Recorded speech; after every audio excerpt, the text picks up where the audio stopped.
want to show you my tomatoes. It has blossom end rot.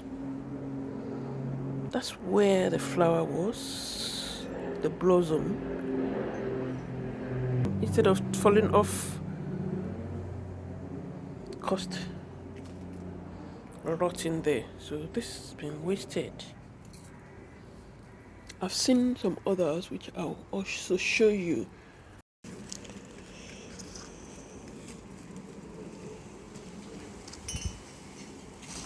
You see it? So blossom end rot shows you that the plant is not getting calcium. The reason for this is not necessarily because there's no calcium in the soil, but because of these rains. A lot of the times I've had to leave without watering my tomatoes. So some of them have actually not been wet enough. There's a total of 3 with blossom end rot. I've discovered blossom end rot on 2 plants, and the 2 plants are of the same variety. They're plum tomatoes. Remember to keep an eye on the water level in your plant pots, because it's actually not enough water. It causes blossom end rot because the plants cannot access the calcium in the soil. And so it's a month later. The tomatoes are ripening. Just harvest these ones.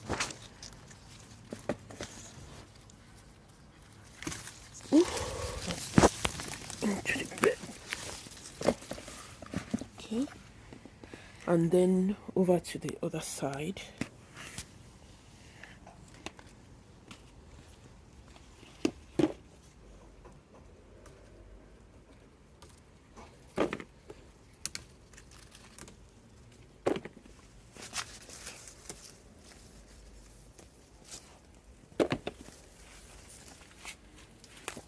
Here, they're just blushing, but I'm going to harvest them, and this is why I'm harvesting them even while they're just blushing. This is the one that had the blossom end rot, and now a month later, you can see, due to the harsh weather, the tomatoes seem to have caught blight. And here as well, there's one, but I haven't actually harvested.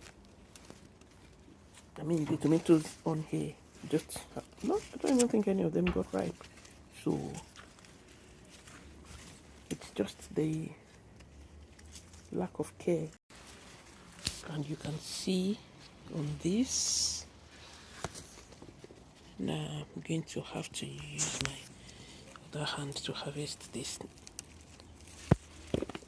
2 here does get a problem, but the entire branch, late blight, I don't know which one. Okay, definitely not in good condition. This has sunburn.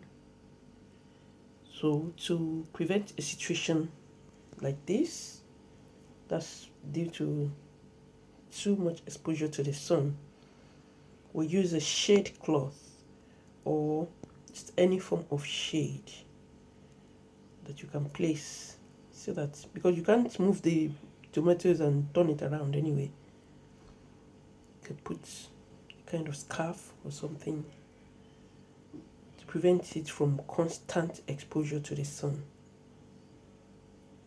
This is damaged. Could have been prevented. Yeah, the tomatoes are well ripened. These are the plums, the cherries, Roma,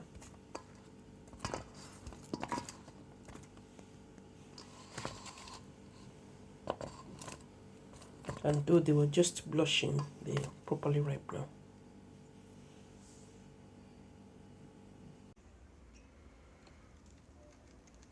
We can also have pests attacking the tomatoes. So you don't have to wait for them to ripen.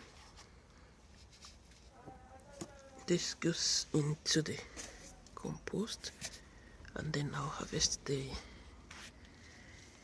ones that are all right. I'll show you the harvest after we're done. Okay, so there's not a lot that is ripe, but we'll still be able to get the bowl filled. And there's some over there.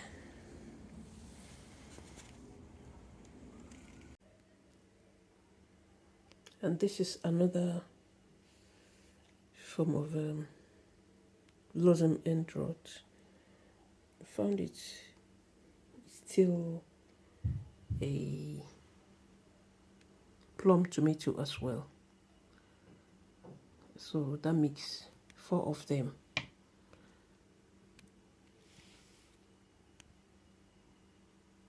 That variety seems to be more prone to blossom end rot in my own garden. That's my conclusion. And then this beefsteak, they are the ones usually get a bite or the other from something. So that's, I just take this ones off because there's no point in allowing this to grow big. I'm just wasting the plant's energy.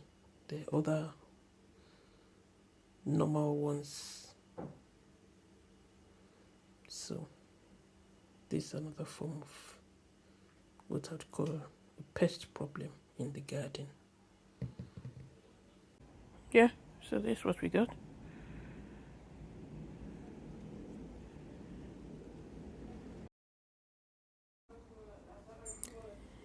And the rest of the tomatoes are ripening without any further blossom end rot, even while the flower still remains on it. That's because they're able to access the calcium in the soil. I'll just leave this because there's so few of them now. No, I'll just harvest it because we're in September already. So I'll harvest anyone that is blushing and leave that. As it gets colder, they won't be able to ripen. We have only 4 weeks to go. And these are the ones with the blossom end rots on this side, and also ripening well. No more blossom end rot. So it's very much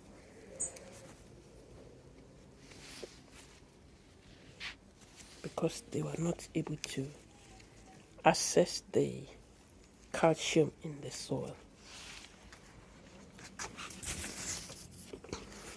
But I still added eggshells all the same.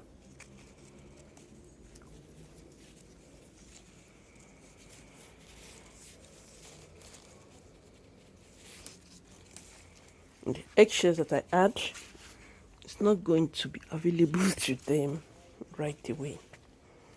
Eggshells take months to break down.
So still waiting for these ones.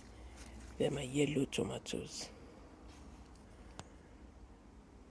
It's just one bunch each. This one has a second bunch. Look there.